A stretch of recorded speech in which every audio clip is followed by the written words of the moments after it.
I'm so excited to bring to you another episode of the District Dish. We're here at the East Technical High School in the Digital Arts Studio. This place is amazing. It was sponsored by the Cleveland Guardians. But today we're also meeting with students from the Cleveland Metro Remote School. So excited to hear from their stories. Here at the District Dish, we're bringing you CMSD stories one dish at a time. Let's go.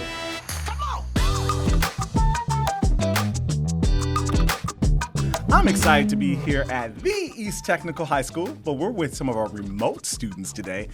So I'm really curious to learn about the remote school and learn about your school experience. So I'm excited to dive in. But before we meet these amazing scholars, check out this amazing room. It's right here at the East Technical High School.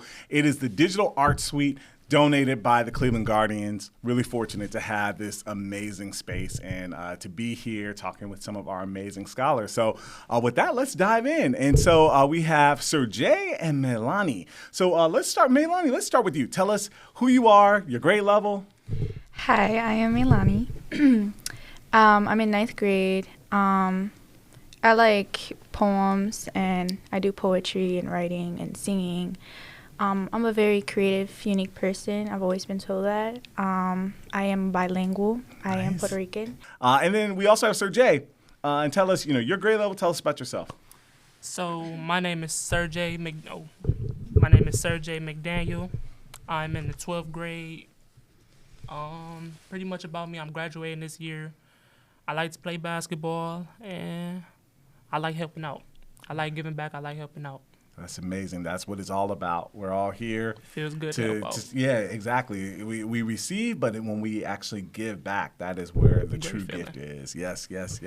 So, it's really amazing knowing that we have this remote program here. And the remote program, I know it's open to any students across the city.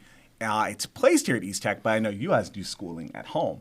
Are there any tips or strategies you would give to students who are considering remote in terms of how to be successful in remote? Tips for remote.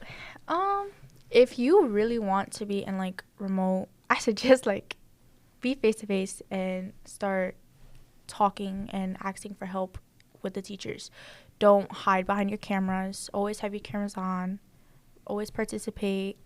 Always have a strategy to go with the teachers and always join their office hours and get help and extra tutor to build your grade up so you can get a good GPA and pass high school and then go to college. Yeah. All right, so Sergey, now we're coming to you. Tell us why you chose the remote school and had you done remote before? Yeah, tell us about your journey. So I've been K through 8th in one school only, which was Harvard Avenue Performance Academy, and I got to 8th grade and I graduated. And from there, in 9th grade, it was more of my mom's idea. Mm-hmm. I was more of a follower, not a leader. Back in middle school, I used to get in trouble a lot, so she figured it would be more of a perfect idea to go remote school. And remote school has helped me because I get to be more focused, and it's a downfall to me because I don't be social. I'm not with friends or anything. But it's helped me. Mm. In 9th grade, I've been from 9th grade to 12th grade I'm in now, I've been remote school. Okay. All right. Now, what neighborhood do you guys come from? Because I know with the remote, like I said, we pull from all over the city. You don't have to live near in the central neighborhood to go here because it's just where the teachers are. But it's the Cleveland Metro Remote School across the city. So what neighborhoods are you guys coming from? Miles, okay. Miles. Yep. Oh, yeah, and you mentioned the Harvard Performance, yep. So right in that area. Mine, I don't probably I don't know. West Side, okay, yeah. Yeah, there's some neighborhoods it's just well, this is the side of the city I'm on, yeah. And so, that's good. So as you see, we have many students coming from across the city and taking advantage of the remote programming.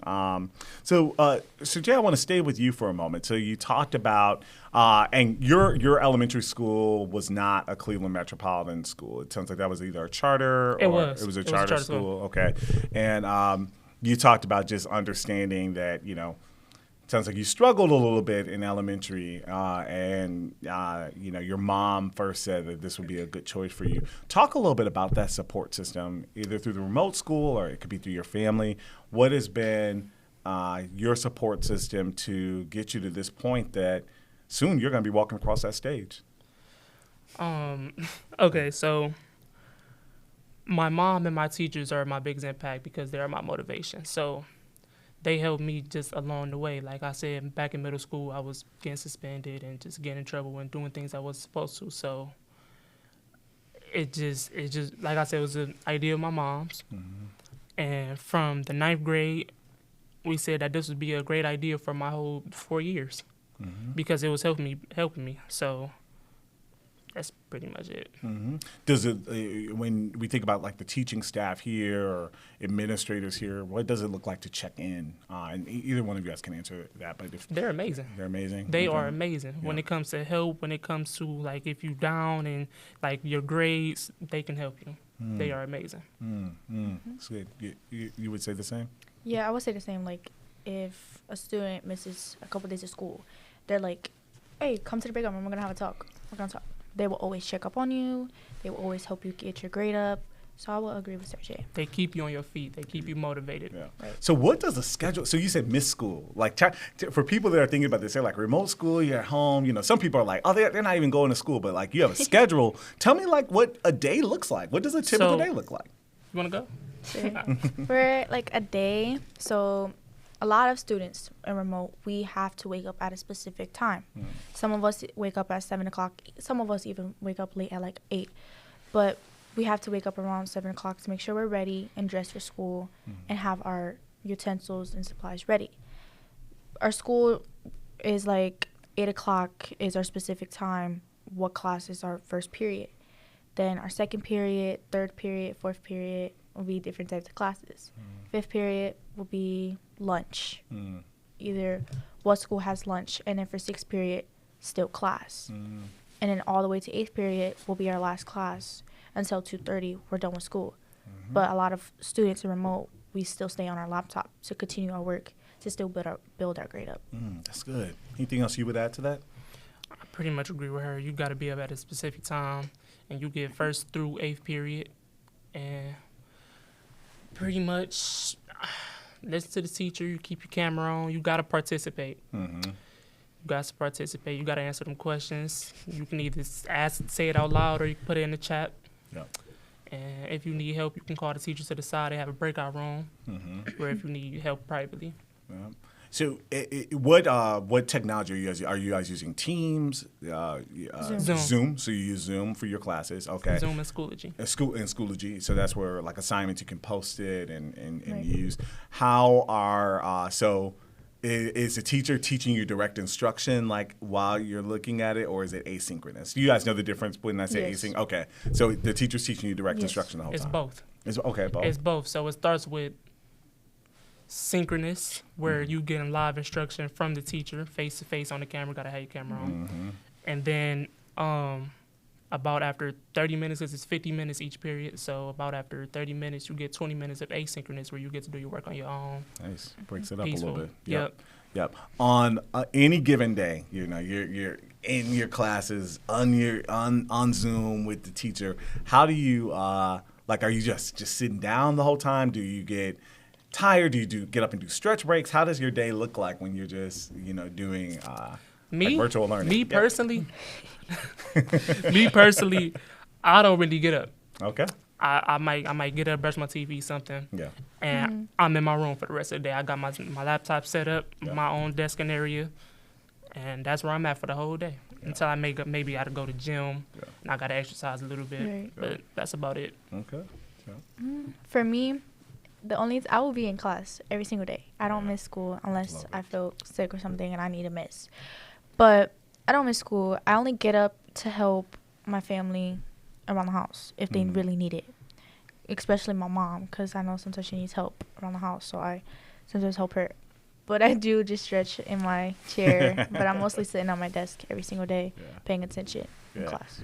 Yeah. If people had to say like, oh, it's easy or is it harder? Like, what would you say to those people? They're like, oh, it's just easy that you guys are going.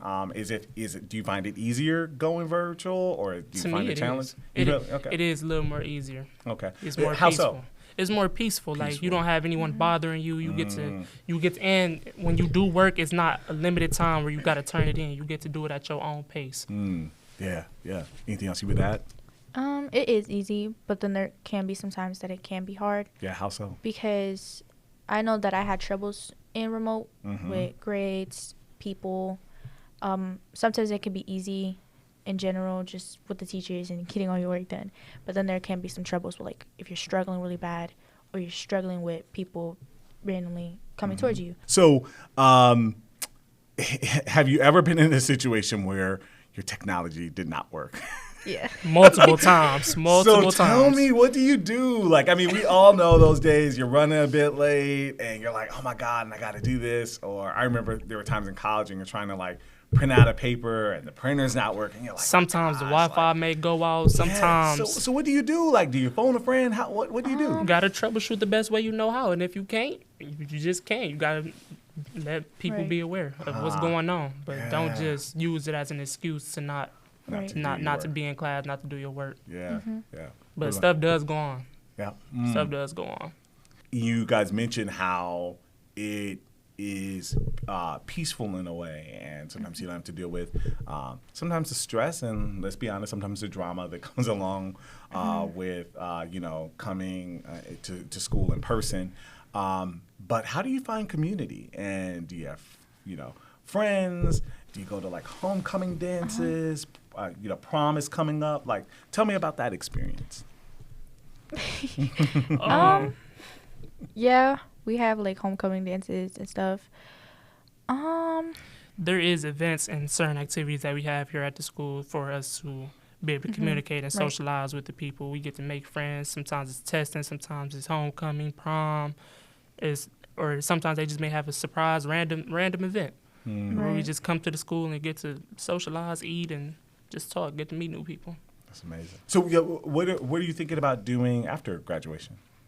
I just got accepted to go to college. So I'm going to college this year in August, this fall. What school? Tri-C for cybersecurity. Amazing program. Now, is that program going to be on campus or is it going to be virtual? I don't know just yet. It's going to be on campus. Okay. I know that part, but I haven't got too much detail on it yet. Yeah. I'm currently trying to get that figured out and situated. Have you talked with either counselors through the remote school or even at Tri-C to just talk about that transition? Because the one thing, transitions are tough in general, even when you're talking about going from high school to college, and you've done this remote program. It sounds like it's been really successful for you. It's been something that's been very supportive for you, and you're going to be entering into a new environment. So I guess I don't have a question. My plea for you would be to make sure you find out all that you're going to need to find and get the support system around you, because we want you to be successful, and any transition could be a challenge. But I'm so proud of you. Thank you. Yeah. And I know you got a little ways off, but what are you thinking you may want to do in the future? College? Is there a certain career you have your eye on? Yeah. I really wanted to do early college. I already emailed one person for Tri-CU. Okay. Still waiting on feedback to you can be in early college. But after high school, I do want to go to maybe Malone University or Michigan University. Okay. I really want to be a paramedic in the medical field, so I'll probably be the first person in my family to be in the medical field. Yeah. That's always been my eye, to just be in the medical field after high school. That's amazing. And you guys are doing your research, and that is fascinating. And also just know, if you find that the remote programming is more conducive to your needs, there are now online programs and online degrees that you can earn. And I also, of course, encourage, if you want the on-campus experience as well, but just know that there's a lot of different options out there. And I'm just so proud of you guys taking agency of your own learning. That's amazing. This has been an incredible discussion. Always love spending time with a couple of our scholars and hearing about their journey, and this has just been amazing. So thank you once again for your time, for your questions. You make me better as a leader, and so you guys keep up the great work. So proud of you. Thank you. This has been another incredible episode of the District Dish. Here at the District Dish, we're bringing you CMSD stories one dish at a time. We'll see you next time.